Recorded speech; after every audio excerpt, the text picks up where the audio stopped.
오늘 시편 22편의 성도는 정말 고독하고 외롭고, 그리고 외로움과 고독을 넘어서 이것이 과연 살아있는 인생이라고 할 수 있을까? 아니, 이대로 살아도 좋을까? 차라리 죽는 것이 더 낫지 않겠는가? 이 비참에 빠져 있는 한 성도의 울부짖음, 그리고 괴로움의 탄식, 그리고 그것을 하나님께 올려드리는 기도이기도 합니다. 어제까지 우리가 보았던 시편의 21편, 20편의 내용들은 하나님께서 그 왕의 기도를 들으셔서 응답하여 주셔서 하나님께 찬송으로 높여드립니다라고 고백했는데, 아이러니하게도 안타깝게도 그 다음에 이어지는 이 시편의 배치는 전혀 기대와는 상반되는 내용입니다. 우리가 읽었던 것처럼 1절에 이 성도가 고백하는 것은 하나님, 내 하나님, 내 하나님, 분명 나의 하나님이라고 믿었고, 그리고 하나님은 나의 아버지라고 의심하지 않았던 내 하나님께서 어찌하여 나를 버리셨나이까? 라고 하면서 믿지 못할 것처럼 하나님 앞에 울부짖습니다. 그러면서 어찌 나를 멀리하며 돕지 않고, 하나님 내 하나님이시고 나를 자녀 삼으셨다고 했는데 왜 내 신음소리를 듣지 않으십니까? 라고 지금 호소하고 있습니다. 이 말은 뭐냐면, 하나님 나보고 어떻게 하란 말입니까? 하나님 나보고 어떻게 견뎌내란 말입니까? 나 못합니다. 나는 이대로는 도무지 한 발짝도 견딜 수가 없습니다. 라고 하는 탄식입니다. 2절에 보면 내 하나님이여 내가 낮에도 부르짖고 밤에도 잠잠하지 아니하오나 하나님 응답하지 아니하십니다. 종일 기도합니다. 눈을 뜰 때나 눈을 감을 때나 낮에나 밤에나 지금 내가 기댈 때는 이 말은 하나님밖에 없습니다. 하나님도 잘 아시지 않습니까? 이 상황에서 하나님 외에는 나를 건질 분이 없는데 그 유일한 분이 이렇게 침묵하고 계시면 나보고 어쩌자는 말입니까? 응답 좀 해주십시오 라는 겁니다. 우리가 신앙생활할 때 답답한 게 이거죠. 분명 하나님 알고 계시고 듣고 계시는데 잠깐 침묵을 지키시는 것은 이해가 되는데 내내 입만 다물고 아무것도 안 하시고 응답해 주지 아니하시면 참 믿는 것 참 곤란합니다. 혹시 이 아침에 그렇게 믿는 신앙생활이 답답하고 괴롭고 혼자 그냥 가슴 치면서 멍든 분들 계십니까? 그러니까 이 성도도 마찬가지 그렇게 고독하게 몸부림치면서 하나님 찾고 애쓰고 있습니다. 그러면서 3절에 잊지 않는 것은 이스라엘의 찬송 중에 계시는 주여 주는 거룩하십니다. 이 성도는 찬송도 해봅니다. 찬양도 해봐요. 하나님 주님의 높고 위대하신 은혜를 찬양해봅니다. 그런데도 하나님은 응답하지 않으십니다. 그러면서 얘기합니다. 4절 5절에 보면 하나님 분명 우리 조상들에게 내 믿음의 선조들에게는 그렇게 응답해오지 않으셨습니까? 그들이 주께 의뢰하고 의뢰했을 때마다 그들을 건지셨고 그들이 주께 부르짖어 구원을 얻고 주께 의뢰하여 수치를 당하지 아니하였던 이스라엘 백성들, 우리 믿음의 선배들처럼 나도 지금 의뢰하고 부르짖고 부르짖으니까 하나님 나도 좀 도와주십시오. 나를 좀 건져주십시오. 그런데 하나님 나는 지금 벌레입니다. 얘기하는 겁니다.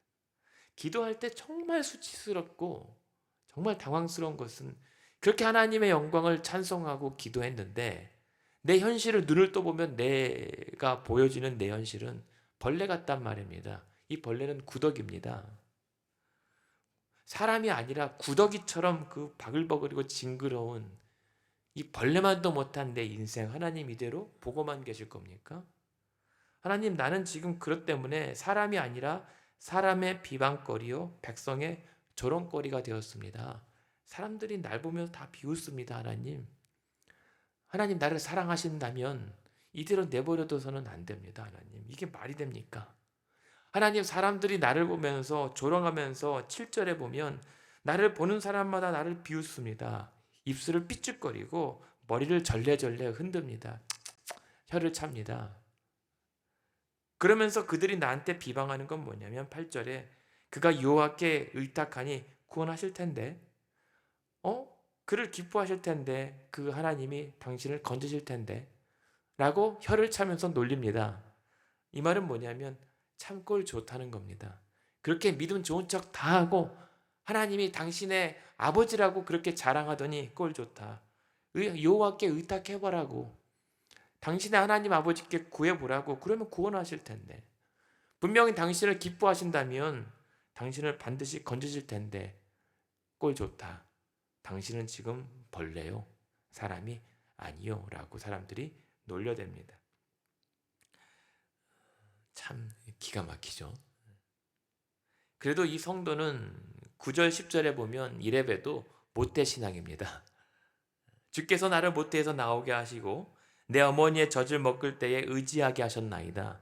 태중에서부터 어머니의 젖을 먹을 때부터 그 신앙의 유산을 물려받은 요즘 말로는 몇 대 신앙의 우선이겠죠. 그러면서 10절에 보면 내가 날 때부터 주께 맡긴 바 되었고 모태에서 나올 때부터 주는 나의 하나님이 되셨나이다. 하나님 나 모태 신앙 아닙니까? 나 어릴 때부터 하나님 의지한 사람 아닙니까? 아니 하나님 날 아시잖아요. 그런데 지금 내 모습 보신다면 11절에 나를 하나님 제발 멀리하지 마시고 환난이 가까우나 나를 도울 자가 없습니다. 이 말은 뭡니까? 하나님 좀 도와주십시오. 하나님 좀 살려주시고 하나님 나를 좀 건져주십시오. 하나님 아니고서는 도무지 가망이 없습니다. 라고 고백하는 겁니다. 그런데 이 성도의 고백, 절박함, 하나님 아니면 안 된다라고 하는 간절함은 오늘 저와 여러분의 하루의 시작 출발점입니다. 사실 우리가 육체적인 고통이나 또 여러 가지 상황적 어려움이 아니더라도 원래 우리는 다소 편안해 보일지라도 이렇게 하나님께서 함께하지 아니하시면 우리도 벌레요 사람이 아닙니다 고백할 수밖에 없는 삶입니다. 그것이 허물로 인하여 본질상 진노의 자녀, 멸망의 자식이라고 하는 뜻이 바로 이 뜻입니다. 그래서 오늘도 우리의 기도는 이렇게 시작합니다. 하나님 나를 멀리하지 마시고 나를 내버려 두지 마시고 나를 건져 주십시오. 나를 도와주십시오. 라고 하는 것이 우리 인생의 오늘 첫 호흡의 고백입니다. 안 그러면요. 이 성도처럼 12절부터 15절에 보면 뭐라고 합니까? 많은 황소, 바산의 힘센 소들이 지금 이 성도를 둘러쌉니다. 언제 칠지 모릅니다. 달려들고 있습니다. 13절에 보면 사자처럼 그 벌림이 찢으며 부르짖는 사자처럼 이들 공격합니다. 14절에 보면 이 때문에 나는 물같이 쏟아지고 내 모든 뼈는 어그러지고 내 마음은 양초, 밀랍처럼 녹아내립니다. 그러니까 지금 내 간담은 서늘하고 내 육신은 그냥 언제 허물어질지 모르는 위태로운 상황이고 내 속은 이미 양초 녹듯이 이미 다 녹아내려져 가고 있습니다. 흐물럭 가운데 15절에 보면 내 힘은 말라 질것 같아서 언제 깨어질지 모르는 그 흙부스러기밖에 안 돼 있고 내 혀는 입천장에 붙어서 나를 이제 주께서 죽음의 진토 속에 또 두셨나이다 라고 하면서 하나님 나는 이대로 죽게 내버려 두실 겁니까? 라고 얘기합니다. 그럼에도 불구하고 16절에 보면 개들이 나를 에워싸며 악한 무리가 나를 둘러 내 수족을 찌릅니다.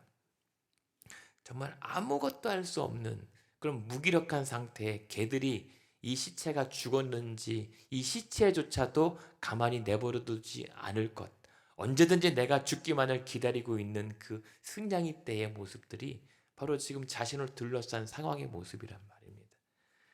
너무 괴롭죠. 주변의 사람들이 다 그렇게 승냥이 떼처럼 보인단 말입니다. 나를 둘러싼 모든 사람들이 내가 죽고 쓰러지고 인기척하지 못할 때까지 계속 으르렁거리면서 기다리고 잡아 뜯고 있다는 말입니다. 도무지 사는 게 못 됩니다. 도무지 눈을 뜰 수가 없습니다. 그러면서 계속 이 성도가 괴로워합니다. 하나님 17절에 보면 심지어 내가 내 모든 뼈를 셀 수 있을 정도로 속이 드러납니다. 그러면서 사람들이 주목하여 보면서 이제 18절에 내가 죽으면, 아니 죽기 전까지 내 겉옷을 나누고 속옷을 누가 가질지 가위바위보해서 내 겉옷과 속옷 마지막 소유까지 다 나눠 가지려고 합니다.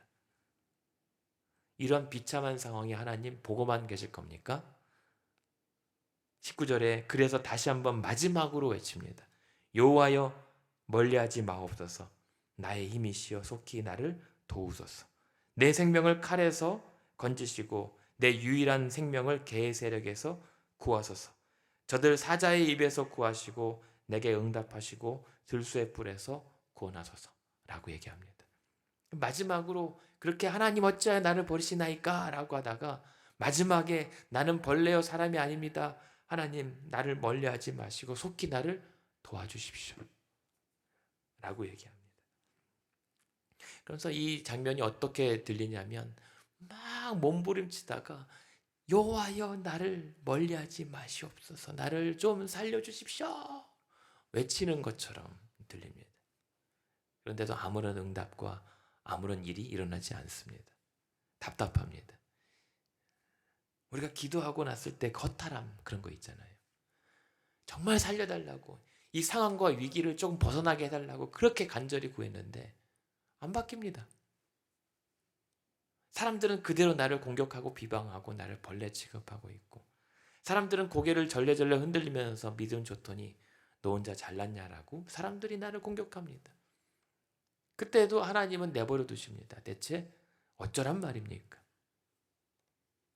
그런데요, 그렇게 막 절규했던 이 성도가 21절까지 막 하나님 왜 나를 버리십니까? 라고 했던 이 성도가 갑자기 약간 침묵과 정적이 흐른 이후에 태도가 바뀝니다. 22절을 한번 같이 읽어볼까요? 22절 시작. 내가 주의 이름을 형제에게 선포하고 회중 가운데서 주를 찬송하리이다. 맨정신이 아니라 방금 이전에 똑같은 사람이, 전까지는 하나님 왜 나를 버리십니까? 라고 절규했던 사람이 갑자기 내가 주의 이름을 온 성도들에게 선포하고 회중 가운데 공동체와 교회 가운데 주를 찬송하겠습니다 라고 갑자기 바뀌어버립니다. 무슨 일이 있었을까요? 이제 마지막 호흡을 다 모아서 이제 끝난 걸 알아요, 이 성도는.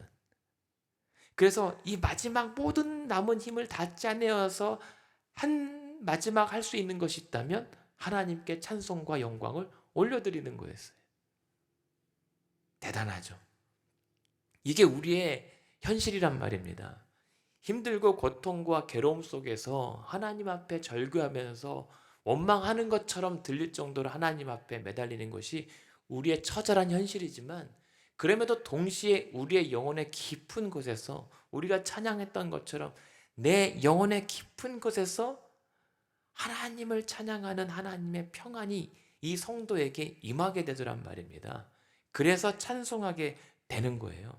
25절에 보시면 뭐라고 하냐면 큰 회중 가운데서 나의 찬송은 주께로부터 온 것이라고 얘기하잖아요.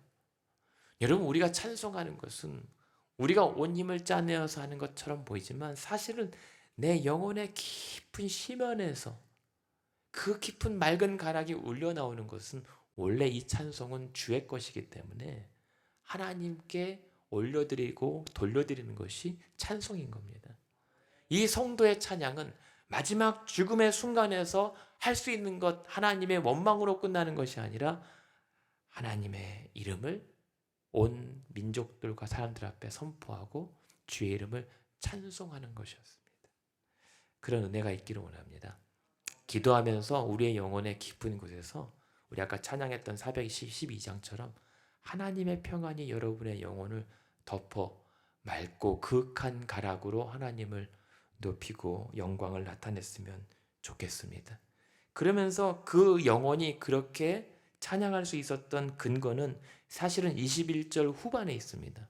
뭐냐면 하나님 구해주십시오, 구해주십시오, 응답하십시오 라고 했는데 하나님 당신께서는 들소의 뿔에서 구원하셨지 않습니까? 마치 그것은 뭐냐면 이러한 신음 가운데 하나님 우리의 조상들도 그렇게 구원하셨던 것처럼 내 인생도 지난날 그렇게 들깨와 사자와 들소들에서 항상 응답해 주시지 않았습니까? 그런 것처럼 언제나처럼 응답하시고 이번에도 구원해 주시옵소서. 마지막까지 죽으면서까지 그 소망을 버리지 않습니다. 아니 죽었으면 끝난 것 아닌가요? 근데 죽으면서도 소망을 잃지 않습니다. 그리고 그렇게 울부짖을 때 들으셨다라고 하는 말을 하게 되죠. 그러면서 23절에 보면 마지막 이 호흡이 여호와를 두려워하는 너희여 그를 찬송할지어다. 야곱의 모든 자손이여 그에게 영광을 돌릴지어다. 너희 모든 자손이여 그를 경외할지어다. 오히려 자신이 죽어가는 가운데 자신을 바라보는 온 사람들에게 하나님께 영광과 찬송을 돌리라라고 권면합니다. 왜냐하면 24절에 보면 그는 곤고한 자의 곤고를 멸시하거나 싫어하지 않고 그 얼굴을 숨기지 않고 그가 울부짖을 때 들으시기 때문이다 라고 얘기합니다. 하나님은 나의 이 비참한 벌레 같은 자의 신음조차도 싫어하지 않으시고 오히려 나의 울부짖음을 들으시는 분임을 알기에 하나님 25절 나의 찬송을 받으시옵소서. 나의 모든 삶의 소원을 주께 갚아 올려드리겠습니다 라고 얘기합니다. 이 마지막 이 성도의 그 하나님 앞에 영광과 찬송 돌려드리는 모습이 저의 모습이 되었으면 좋고 우리의 모든 자들의 모습이었으면 좋겠습니다. 우리가 기꺼이 주를 위하여 죽고 죽으면 하나님 나라 간다고는 하지만 막상 죽음의 고통과 두려움 앞에 서면 우리는 어찌할 바 모릅니다. 어떻게 될지 모릅니다.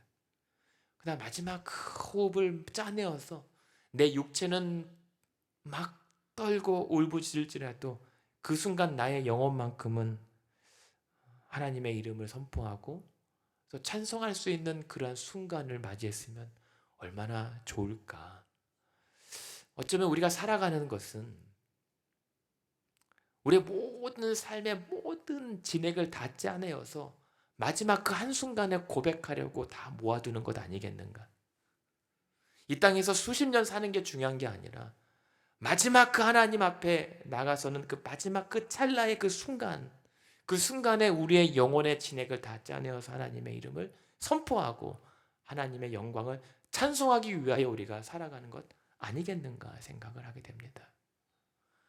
만약에 수십 년 그렇게 하나님을 찬송하고 그렇게 떵떵거리고 평안하고 사람들에게 조롱이 아니라 존경받을지언정 마지막 우리가 그 순간에 하나님의 이름을 찬송하지 못한다면 헛살한 거죠. 쓸데없는 것에 힘 다 낭비하고 그냥 어찌 될지 모르는 나의 삶을 그냥 그거야말로 아무것도 아닌 쓸모짝이 없는 삶이 될 겁니다. 그래서 오늘 우리는 결국에는 주를 위하여 산다라고 하는 게 뭐겠습니까? 마지막 그 주님을 만나러 가는 마지막 순간에 온 힘을 내어서 하나님께 영광과 찬송을 돌리며 나아가겠다라고 하는 것 아니겠습니까? 그런 성도들의 모습, 바로 이 성도의 모습인 겁니다. 그러면서 마지막 그 죽음의 순간에 예배를 드려요. 이 성도가. 그것이 뭐냐면 25절에 나의 찬송을 주께로부터 온 것이고 주의 경외하는 자 앞에 나의 소원을 갚은다라고 하는 것은 하나님 앞에 내가 약속한 번제와 소제와 화목제를 올려드리는 거예요. 하나님 앞에 예배 드리겠다는 겁니다. 예배를 드리면서 26절에 보면 겸손한 자는 먹고 배부를 것이요 여호와를 찾는 자는 그를 찬송할 것이라 너희 마음은 영원히 살지어다.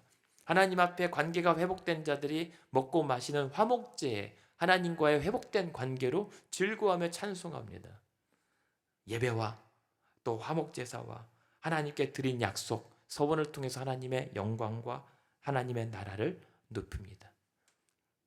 우리가 삶에서 마지막 이러한 예배를 드릴 수 있다면 여러분 잘 산 겁니다. 잘 믿은 겁니다. 그때 우리가 예배하면서 마지막 순간에 확신하는 게 무엇입니까? 겸손한 자는 먹고 배부를 것이다. 여호와를 찾는 자는 그를 찬송할 것이고 영원히 살 것이다. 이게 무슨 말입니까? 예수님께서도 말씀하신 거잖아요. 하나님 나라는 가난한 자들의 것이고 줄인 자는 배불리 먹게 될 것이다. 이게 천국 백성에게 허락하신 이 죽음 넘어서라도 포기할 수 없는 소망, 구원의 소식이잖아요. 그때 그러면서 마지막으로 하나님 앞에 선포하고 감사한 건 무엇입니까? 이런 모든 것을 통해서 27절 하나님 과연 그렇군요. 나를 버리신 줄 알았더니 하나님 그런 나를 통해 하나님의 뜻을 이루셨군요. 27절 땅의 모든 끝이 여호와를 기억하고 돌아오며 모든 나라의 모든 족속이 주의 앞에 예배할 것이고 나라는 여호와의 것이고 여호와는 모든 나라의 주제심이로다 라고 얘기하면서 하나님 이를 통하여 모든 족속과 나라가 주께 돌아와 예배하게 될 것을 믿습니다. 이 모든 나라가 하나님의 것입니다. 이 모든 것이 하나님의 통치로 말미암습니다. 그러므로 30절에 후손이 그를 섬길 것이요 대대의 주를 전할 것이며 와서 공의를 대언할 백성에게 전하며 주께서 이를 행하셨다 할 것입니다. 무엇입니까? 아브라함에게 약속했던 너로 인하여 천하 만민이 복을 얻게 될 것이다 라고 하는 모든 족속이 하나님께 나와 경배하게 될 것이다 라고 하는 그 약속이 나를 통하여 이를 통하여 이루어질 것을 믿고 선포하는 겁니다. 하나님 나의 이 죽음이 온 후손과 대대로 주를 섬기는 일들로 이어질 줄로 믿습니다. 네. 그리고 이 모든 일을 31절 주께서 이루셨습니다. 이게 이 시편 22편의 고백입니다. 이 나라는 여호와의 것입니다 라고 하는 것은 무엇입니까? 처음에는 어찌하여 나를 버리십니까 했던 이 성도가 그렇군요 하나님 이것도 다 당신의 것이니 당신의 뜻을 이루어 주시옵소서. 이게 유언이었던 거죠. 이 시편 22편은 잘 아는 것처럼 버림받은 성도 정말 오갈 데 없고 비참하고 놀림받고 절박한 이 성도가 마지막 취해야 될 믿음의 자세가 무엇인지를 보여주는 본문입니다. 이것이 다윗의 고백이라면 다윗이 그랬다는 거겠죠. 근데 이러한 성도가 마지막 죽기까지 절규할 수밖에 없지만 하나님 영광 받으시옵소서라고 고백할 수 있었던 이 성도의 이 믿음의 본을 바로 예수 그리스도께서 십자가에서 다 보여주셨단 말입니다. 왜 우리에게 그렇게 추한 모습을 보여주셨을까요? 너희도 할 수 있다는 겁니다. 나만 십자가에서 마지막 하나님 앞에 다 이루었다. 아버지 내 영혼을 당신께 의탁합니다라고 고백할 수 있는 것이 나만이 아니라 너희도 그리할 수 있다는 겁니다. 그래서 십자가의 예수 그리스도를 향해서 사람들이 고개를 절레절레 저르며 아니 하나님 아버지한테 구하면 당신이 구세주라면서 당신이 스스로를 십자가에서 내려오라 보라면 되지 않느냐라고 했을지언정 끝까지 내려오지 않고 마지막까지 하나님의 아버지 뜻에 순종하기 위해서 끝까지 십자가에 달려 돌아가셨던 예수 그리스도 마지막에 그분이 다 이루었다. 주님의 뜻을 이루시옵소서. 이를 통하여 저와 여러분이 하나님의 택한 백성들이 구원에 이르러서 오늘 이 말씀처럼 땅의 모든 끝이 모든 족속이 주께 나와 경배하고 자손 후 대대로 하나님을 찬송하는 그 하나님 아버지의 뜻이 이루어진 것입니다. 결론은 무엇입니까? 그렇게 이 잔을 물려달라던 어찌하여 나를 버리십니까? 건져내 주십시오라고 했던 이 기도가 결국에는 아버지 뜻대로 하시라고 하는 찬송으로 귀결됐던 것이 오늘 우리의 기도의 결론이었으면 좋겠습니다. 그리고 이 시편 22절 22편 22절에 내가 주의 이름을 형제에게 선포하고 회중 가운데서 주를 찬송하리이다. 이 고백을 한 구절만 찾고 마치겠습니다. 히브리서 2장 12절입니다. 히브리서 2장 12절. 신약성경 히브리서 2장 12절에 보면 이렇게 히브리서 기자가 핍박받고 칼과 톱과 고문의 채찍에 힘겨워하는 성도들에게 이 말씀을 이렇게 인용해요. 히브리서 2장 12절에 보면 내가 주의 이름을 내 형제들에게 선포하고 내가 주를 교회 중에서 찬송하리라. 이 말씀을 여기서 인용한단 말입니다. 왜요? 지금 예수 그리스도의 그 마지막 십자가에서의 고백과 이 믿음의 선배들의 이 고백을 지금 현재 초대교회 성도들, 고난받고 이제 하나님이 우리를 버린 것 같은 교회 성도들에게 이 말씀을 그대로 인용한단 말입니다. 무슨 말입니까? 이 구약의 고백이 예수 그리스도의 고백과 신앙이었고, 그리고 그들의 고백과 예수 그리스도의 십자가의 고백이 바로 오늘 우리의 것이다 라고 하는 것입니다. 그래서 그러한 어려움 가운데서도 어찌하여 우리를 버리시나이까 라고 할 수밖에 없는 그 위로와 이 위기 속에서, 그러나 하나님 이것을 통하여 영광 받으시옵소서, 찬양하겠나이다. 그래서 그 어려움을 이겨냈었던, 위로하고 붙잡았던 말씀이 바로 오늘 그 시편의 말씀이었고 그리스도의 앞서가신 모습이었던 겁니다. 오늘 여러분 많이 힘드시고 많이 답답하고 많이 먹먹해도 오늘도 우리가 예수님처럼 그렇게 환난 중에 하나님의 구원을 믿고 도리어 두 손 들고 찬송과 하나님께 영광 올려드리는 그런 믿음의 하루 되시기를 주님의 이름으로 축원합니다.